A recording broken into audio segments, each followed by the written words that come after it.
So I was working on continuing my roguelike tutorials, and I was running into just a few little problems that I thought somebody might find interesting. It has to do with how the scripts are loaded in particularly what order they are loaded in. So I went through and just made a simple test of in the ready function, I just made a whole bunch of print some information, and when you run it, this is the order that the nodes load, or the Godot loads the nodes and their scripts. So the first scripts that always load are the singleton auto loads in the order of the list that you put them in there. That's what these arrows are to change the order that they load. Then it goes to the first child of the root node.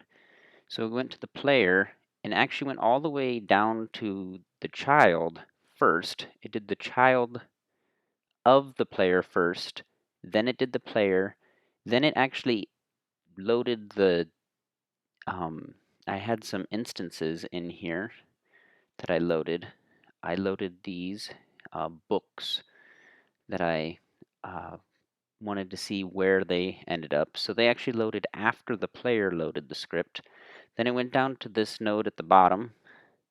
If these in the middle don't have any scripts, I should just hide those. But it went down to the bottom and loaded this script, and then it finally went back to the root node, and then it loaded any instances that this script loads.